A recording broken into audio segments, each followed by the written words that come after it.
When Corey Haim first revealed the story of the mistreatment he suffered as a child star, many believed he was talking about Charlie Sheen. Ultimately, even more information came out after Haim's death, and the truth was so much darker than anyone knew. But before we get to that, let's dive into the unhinged life of Charlie Sheen. We all remember the 2011 Meltdown when he lost the highest-paying job on TV despite his tiger blood and Adonis DNA. But the train wreck that is Charlie Sheen went off the rails long before 2011. And to be honest, it continues to this day. First off, Charlie Sheen isn't really Charlie Sheen. Carlos Estevez was born in New York City, the youngest son of Ramon Estevez and Janet Templeton. Ramon, an actor, eventually took the name Martin Sheen to help his career. Years later, Carlos would follow suit, though his older brother Emilio decided to keep the birth name. Charlie Sheen, though still Carlos back then, got his first role before he hit double digits. At age 9, he appeared in his dad's movie, The Execution of Private Slovik. He couldn't have realized it, but it was his first step down a dark path. The company he kept didn't exactly help matters either. As Martin Sheen's acting career took off, the family moved from New York out to California. There, Sheen eventually attended Santa Monica High School, where he met some very famous friends. Along with his older brother Emilio, Sheen ran around with Robert Downey Jr., Rob Lowe, and Sean Penn. That's a pretty messy group of buddies, but Sheen still probably takes the crown. The teenage Charlie Sheen was a great baseball player, but an absolutely terrible student. Although he enrolled at Santa Monica High School for his senior year, he couldn't quite get himself over the finish line. Mere weeks before he was supposed to graduate, school officials expelled him for his terrible grades and his lack of attendance. But while he didn't get a degree, he did get something out of his high school experience. Charlie Sheen's love life is a chaotic mess, but it started simply with a high school sweetheart. Sheen started seeing Paula Prophet at Santa Monica High, and they had a child together, Sheen's oldest, Cassandra Estevez. The pair never married, and their relationship didn't last long after Sheen left high school. Maybe Prophet saw what kind of man Sheen was becoming and cut the heck out of there while she still had a chance. Carlos Estevez's acting career started with more of a fizzle than a bang. He left school, took the name Charlie Sheen, and started looking for roles. When he finally landed one, it didn't go exactly as planned.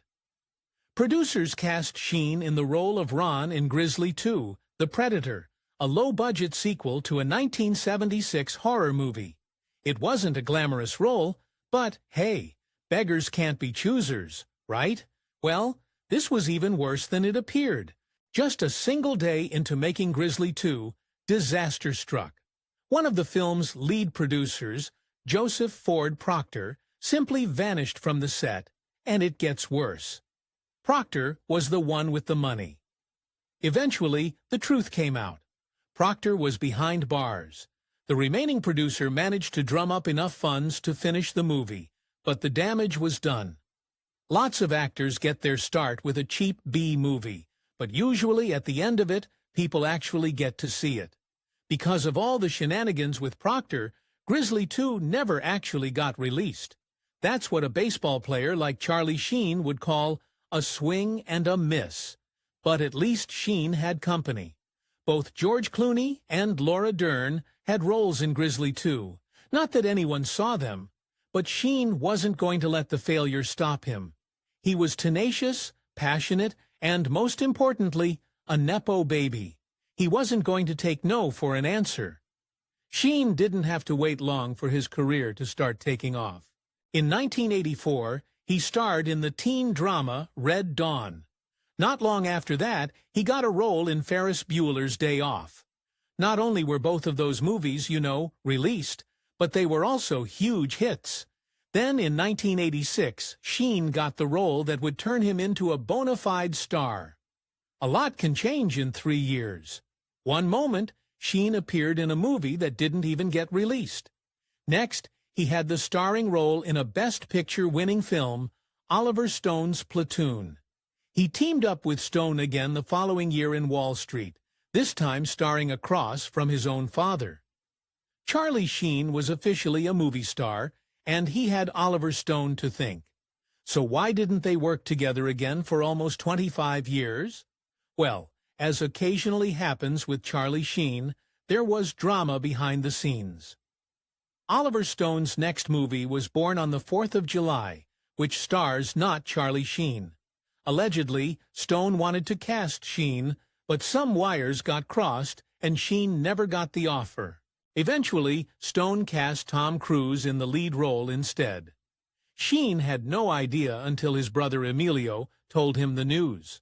Sounds like a simple misunderstanding, right? Well then, you haven't met Charlie Sheen.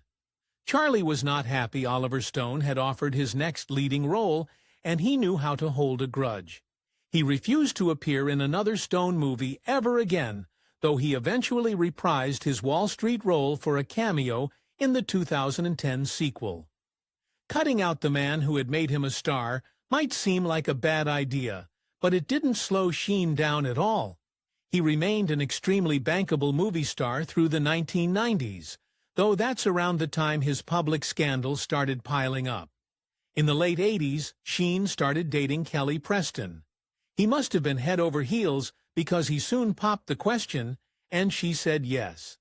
Unfortunately, Preston didn't realize how dangerous being with Charlie Sheen was. She was about to learn the hard way. He shot her. Though there are lots of reasons to call off an engagement, "My fiancé shot me" might be the best one. In early 1990, Sheen accidentally shot Preston in the arm. Maybe someone could forget something like that, but apparently Preston is not one of them. She ended their engagement not long after the incident, probably the smartest decision she ever made. Sheen hit the open market yet again, and his next partners were a little more scandalous than Kelly Preston. Charlie Sheen was a huge star in the 90s. He could date anyone he wanted, and he wanted to date adult film actresses. He was tied to several performers after his split from Preston, including Ginger Lynn and Heather Hunter. None of them got Sheen to settle down, though. But in 1995, during a job, Sheen finally found someone else he wanted to marry, as long as he could keep himself from shooting her. Charlie Sheen met up-and-coming model Donna Peel in 1995 and asked her to marry him almost immediately. He didn't even have time to shoot his new fiancée, because they married within just 6 weeks of their meet-cute. Maybe Donna Peel thought she'd hit the jackpot. In reality, she hit whatever the opposite of jackpot is. Hollywood saw far bigger headlines in 1995 than Charlie Sheen's marriage. For instance, the infamous Hollywood Madam Heidi Fleiss prostitution ring was big news. She allegedly serviced some of Hollywood's biggest names, including Charlie Sheen. His indiscretions became public not long after he tied the knot with Peel. Is it any wonder they called it quits after less than a year? But Sheen's scandals were just beginning. On May 20th, 1998, a friend of Sheen's arrived at his home and made a disturbing discovery. Sheen had had a stroke. Paramedics rushed him to the hospital, where doctors pumped his stomach, though he remained in serious condition. Anyone who had spent any time with Sheen probably guessed the cause of the hospitalization. Sheen had OD'd. Was this the wake-up call that Sheen needed to get clean? Well, not really. Once he left the hospital, Sheen checked into a rehab clinic, but he wasn't exactly serious about it. He outright told the doctors that he didn't intend to stay. True to his word, he soon left, only for local sheriffs to force him to return almost immediately. Oh, we should mention, Sheen was already on probation from an earlier drug offense at the time of his overdose. He eventually completed rehab and finished his probation, just about the time his career started taking off again. Up to this point, Charlie Sheen had mostly been a movie star, but it was time for him to make the jump to the small screen. He replaced Michael J. Fox on Spin City, and people loved it. Sheen eventually won his first Golden Globe for his role on the show, but Spin City was nearing the end of its run. Sheen only appeared in the final 2 seasons. Still, the show revitalized his career.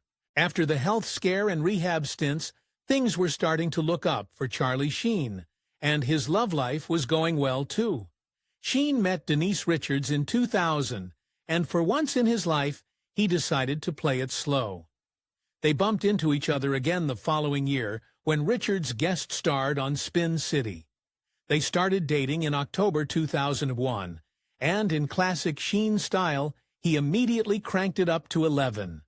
He popped the question by December 26th, and the two of them married on June 15, 2002. For once, it actually looked like Charlie Sheen was ready to settle down. Spoiler alert, he wasn't. The early 2000s were like a dream for Charlie Sheen. He won a Golden Globe, married Denise Richards, and he had 2 beautiful daughters. And while Spin City may have ended in 2002, TV producer Chuck Lorre was looking for someone to star in his latest show. Capitalizing on Sheen's bad boy image, Lorre cast him in the sitcom 2.5 Men. The show would go on to be massively successful. It also broke Charlie Sheen for good. Charlie Sheen had it made in the shade with 2.5 Men, but behind the scenes, he just couldn't keep his life together. In March 2005, after less than 3 years of marriage, Denise Richards filed for divorce. She cited Sheen's drinking and substance problems, but that wasn't all the filing contained. It also revealed some disturbing accusations.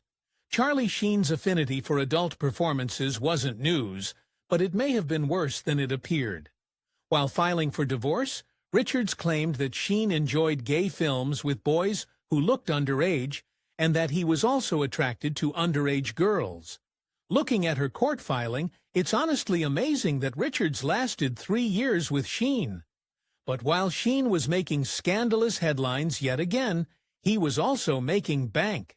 It turns out 2.5 Men was an even bigger hit than anyone had dreamed of.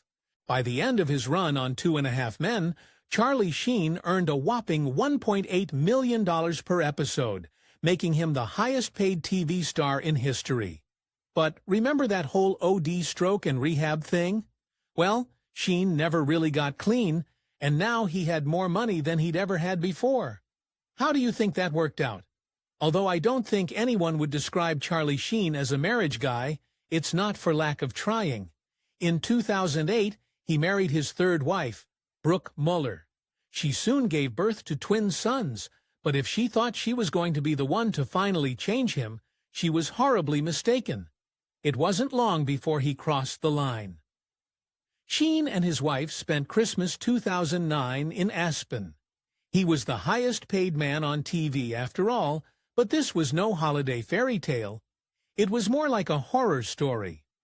Before Christmas Day was out, officers detained him for assaulting his wife of barely a year.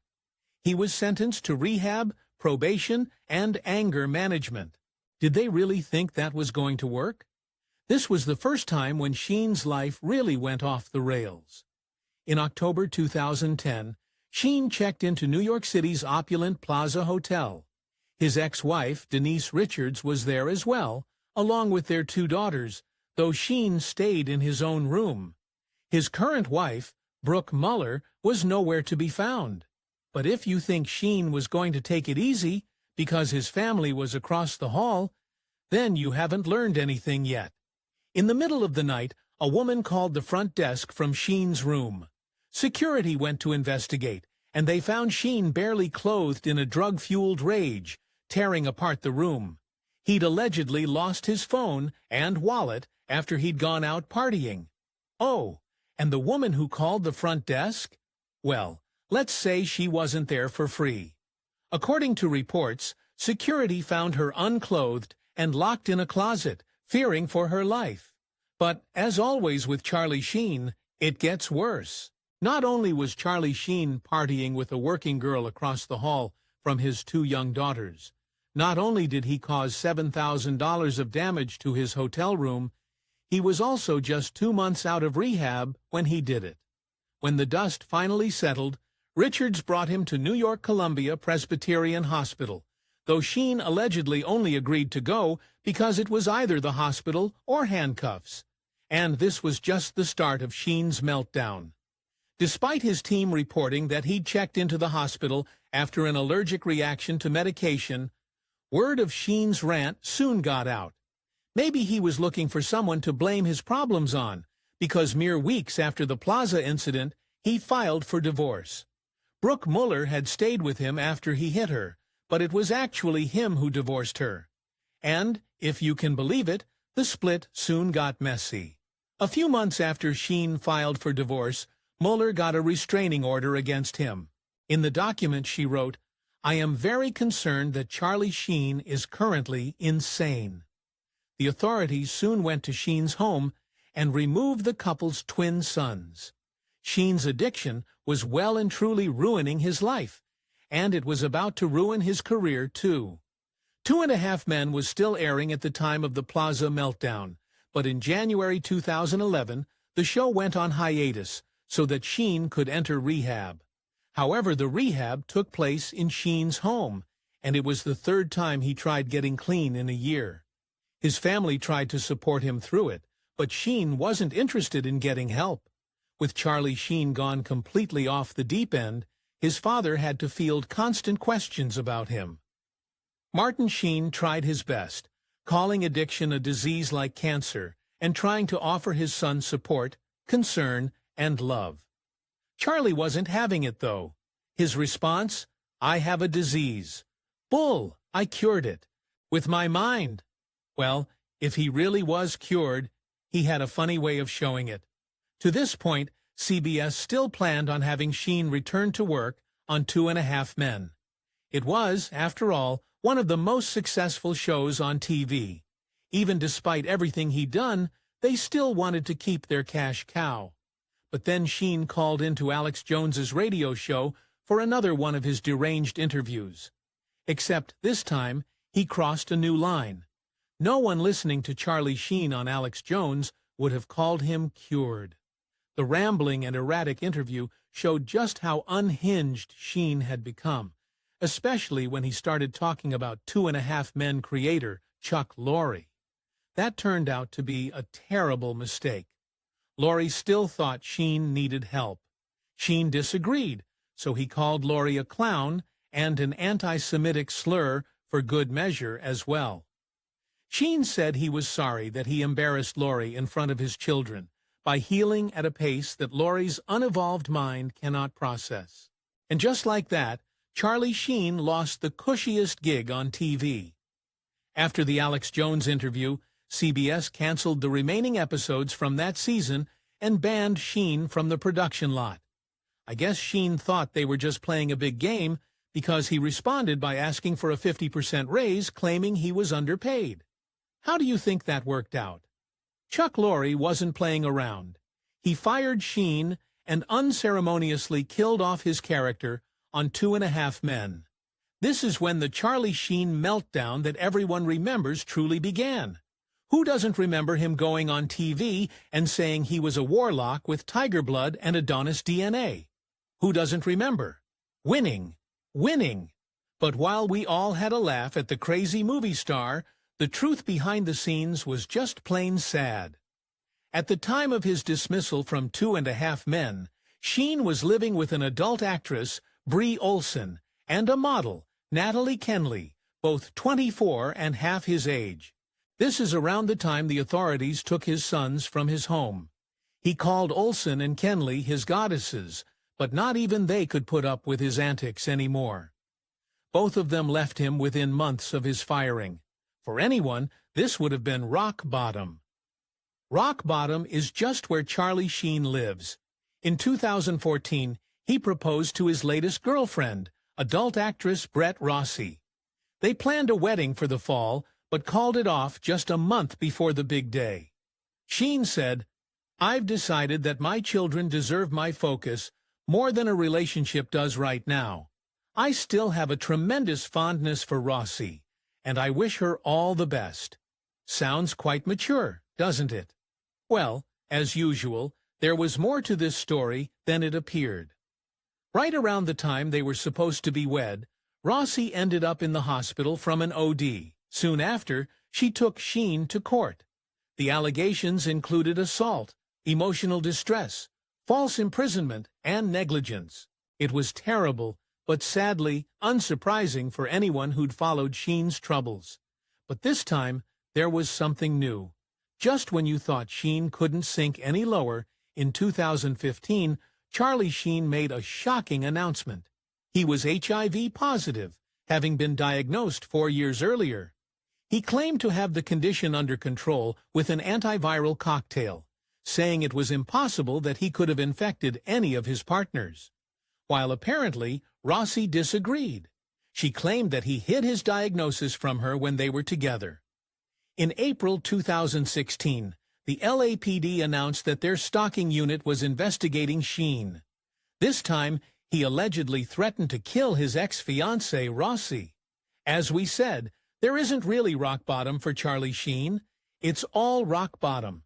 Charlie Sheen has done a remarkably good job of staying out of the spotlight in recent years. Is he finally starting to settle down? We can only hope so.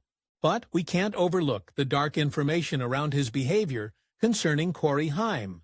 In the 80s, when he was still getting established, Sheen starred in a movie with another young up-and-coming star, Corey Haim. After Haim's tragic passing in 2010, stories began to circulate regarding what Haim had suffered when he was a young actor. The National Enquirer published a piece that claimed Sheen had assaulted Haim in 1986 when they were working together, and Haim was only 13 years old. Sheen quickly sued the paper for libel, but the story wouldn't go away. Corey Feldman, another 80s child star who suffered horrible mistreatment, maintains the claim that it was Sheen who had gone after the 13-year-old Corey Haim.